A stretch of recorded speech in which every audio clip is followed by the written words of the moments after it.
Fight Night on DAZN, brought to you by that prize guy. On stage, Carl Frampton, Barry Jones, Darren Barker. I can tell by your faces this is going to be a very tough and difficult discussion. Let's get straight to it. Did anyone have Joshua Buatsi winning? I'm going to go down the line. Darren? No, never. No. Barry? I did not. I give him 1 round. Gave him 1 round. Yeah. So bear that in mind, when you hear a decision like that, and if you're Zach Parker, I wasn't able to speak to Zach Parker in the ring, how's he going to be feeling right now, Carl? I think he'd be really disappointed. Look, Angry, upset, yeah, aggrieved, all them sort of emotions. But what Joshua Buatsi was saying in there tonight, part of it was right. I think that it looked like Parker didn't want to fight at times. He was on the ground and he was trying to spoil it a little bit, but I don't think the referee was particularly strong, and he allowed Parker to do that. And if you can get away with it and spoil a fight and make it ugly and win that way, then you continue to do it. But Buatsi wasn't really landing anything of note. Yeah. He was plodding forward.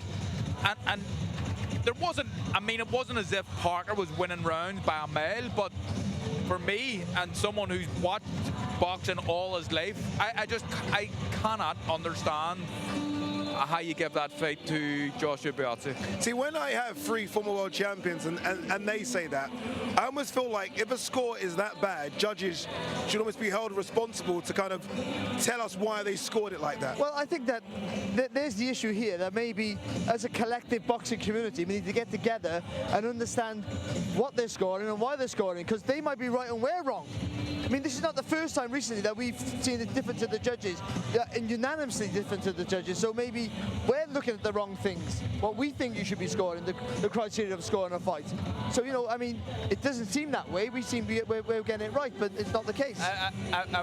There's that Parker. Sorry to cut across you, Darren. There's that Parker. Obviously, look, upset. His team were upset as well. I don't blame him for not stopping and speaking to us in the ring, but I would like him to have kind of made his point known, how unhappy he is. Yeah. Look, do you know what? I think body language tells you an awful lot in boxing.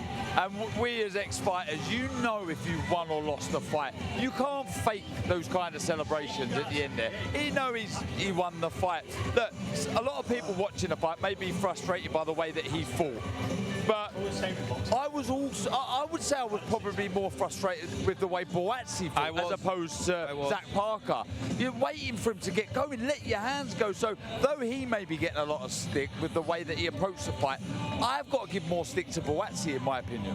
Have we seen, and look, I think we all can agree that Virgil Hunter trained one of the best fighters that we've seen of this generation, and Andre Ward, but sometimes it doesn't mean that your style fits with Joshua Buatsi. Have we seen any improvements with Joshua Buatsi and Virgil Hunter? I'm not sure. I mean, even though he lost the Callum Smith fight, I think it was, I mean, he looked really good in the Willie Hutchison fight. He lost the Callum Smith fight, but in stages he looked good. But just tonight, I don't know. I didn't see a lot from Buatsi. I know he was being frustrated by Zach Parker, but he was trying to make the fight. He was trying to come forward. But I don't know. I just think if someone's trying to make a fight, the other one's kind of moving, but still outlanding you, he has to win the rounds. You can't just walking forward doesn't mean walking forward and not landing doesn't mean you're winning the round. To me, anyway. I always feel like analytically you always dissect a fight so well, Barry. What was Josh doing wrong in that fight? Well, like he's always done throughout his career, we've always criticised him. He's too one-paced, he's too methodical.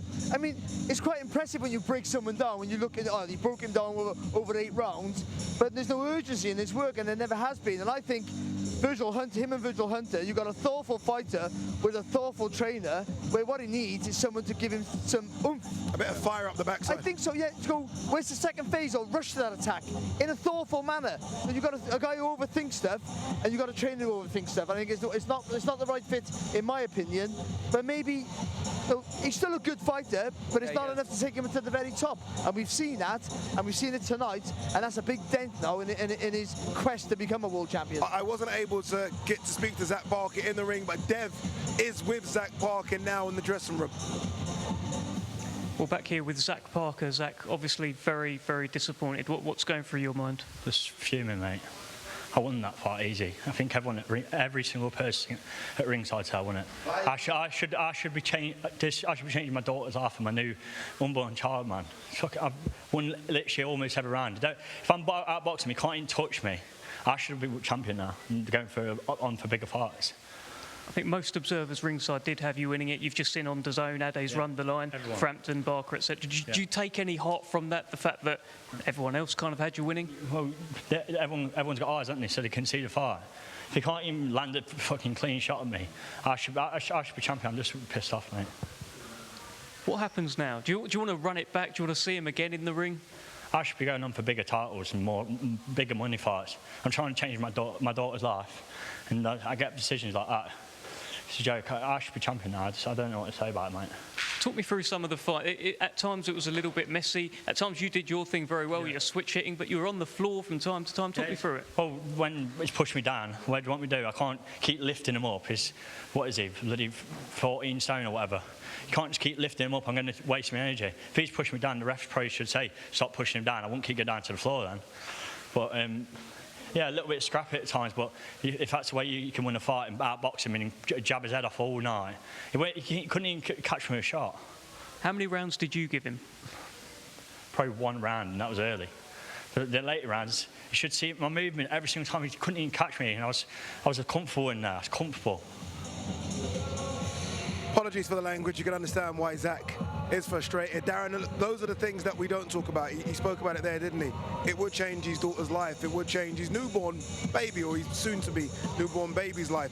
He would then move on to potentially, I was going to ask him about a world title fight. He's so highly ranked in the WBO rankings. Now you have to start again.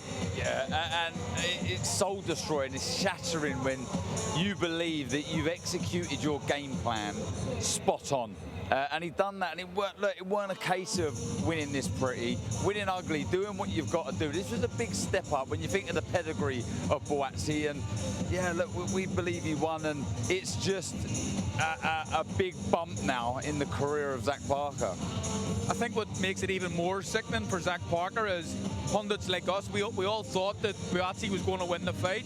Yeah. And he was probably a little bit annoyed by that people had maybe written him off, and then he goes and puts in a performance that I think deserves to have his hand raised at the end, and he doesn't get it. So I feel for him. I genuinely feel for him. But this is the same old story in boxing. Is there a way where the defeat doesn't affect him and he still gets the opportunity next fight regardless? No, I think they'll see life in Parker, the promoter, that's for sure, how good he's been tonight. But it still takes a pause. You still got to wait another 12 months to get where you were going to go in 6 months, if you're lucky, by the way, because quite often you take another hard fight at this level and you lose. That's what it's like.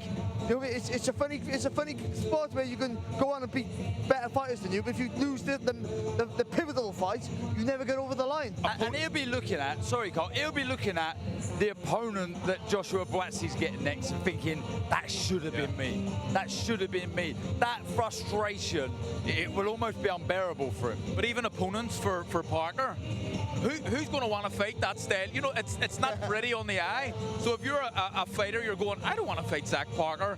I think he should have had his hand raised tonight and he beat Joshua Buatsi, but it's going to be difficult to get him fights going forward. But tactically, he was spot on tonight. Yeah. He did everything right at the right time. Whether it was pretty or not, as Darren said, better to win ugly than to lose pretty, and he was spot on tonight. Back-to-back weekends on DAZN where the main event has had a bit of controversy to it, right? Let's not forget last weekend as well. All right, let's give you our fan zone fight of the night. And for me, it was only one winner, and that's Bradley Ray versus Lyndon Arthur. Makes sense as well, doesn't it? This was a good one. Do you know what? I love the way that he come back, Lyndon Arthur. Do you know what I mean? He showed his experience. He was hurt. It was a beautiful left hook that dropped Lyndon Arthur. It was a heavy knockdown. He was lucky there was only 20 seconds left in the round. But he showed the heart of a champion, the experience of a champion, and he rolled back the years. Yeah. Cole said it throughout, the fight, how well his jab is, and the way he was following the right hand through after Barry was spot on. Yeah, I just this fight wasn't going to be the number 6 exciting the fights. We didn't think, what do we know? But I think it was a really good watch. Bradley Ray, he boxed well. He really give it a go. I just thought the experience and not panicking when he got hurt and when he got tired early in the fight for Lyndon Arthur saw him through.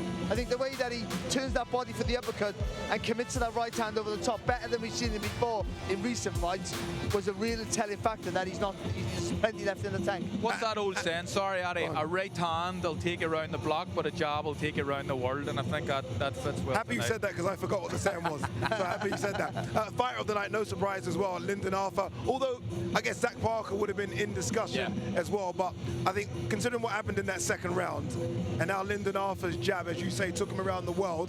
I mean, there's matchups for Lyndon Arthur as well. Maybe you do a Lyndon Arthur, Zach Parker. Yeah, look, he's had a taste of the big time, hasn't he? Fighting Bivol, etc. He wants to get in huge fights now, and he needed a win like that. He did. He needed a performance that was one where he's rolled back the years a little bit. Well, Lyndon Arthur Buatsi now for that European title. There's a fight. Yeah. That's a really good scrap. And before you think Buatsi be a massive favourite, all of a sudden now, on the performances tonight, you would fancy Lyndon Arthur. All right, so much more to come tonight as well on DAZN. Let's not forget there is a big fight in America, big one for that man Jordan Thompson. He takes on Lenny Perro. That's coming, and a bit of BKFC as well. Esteban Rodriguez and Zach Cavender enter the BKFC ring in tonight's main event as well. All right, there you go, guys. It's been an interesting one, isn't it? Another one. Another one indeed. Crazy night of boxing. Good light heavyweights as well. What are the biggest takeaways? Don't leave it in the hand of the judges, being one of them maybe. The biggest one is, on our WhatsApp group, we should all say what we're going to wear. Yes, I've really let the team down. How many times me and Carl been asked where the toilets are tonight? It's been ridiculous. Looks like a school uniform for a private school, doesn't it? Honestly, a great night of boxing. Joshua Buatsi, I guess, overcame some demons in there, and he spoke about it, didn't he? That Callum Smith fight clearly took a lot out of him. But for Zach Parker, there's no way you can't be disappointed. But Lyndon Arthur, who won our fight of the night, showed there's still life left in the old dogs yet. Good night. Fast lane when I pass in the street, bag of money in the passenger seat. Simcoe's been asking for me on the road from the west to the east. Way up, I might never come down, cause the coast racking up the flame out. So high, I might never come down, so what, this is my lifestyle. Pocket rocket in my pocket, please don't make me pop it. All these boys just wanna copy the style, tell them stop it, whoa. It's my destiny, feeling like Latoya, like it found me my Beyonce, and she shotgun in the cockpit. Grinding with the team, making C notes. In my pocket still full of green, call it CeeLo. Alligator watch on me, Tim Tebow, and these haters love to watch me like Tebow. Fast lane when I pass in the street, bag of money in the passenger seat. Simcoe's been asking for me on the road from the west to the east. Way up, I might never come down, cause the coast racking up the flame out. So high, I might never come down, so what, this is my lifestyle. For the next 30 days, everyone in the country is trying to murder me. And that's crazy, right? Don't you get it? This game is rigged. What is happening? Welcome to The Running Man. The Running Man. Tickets on sale now.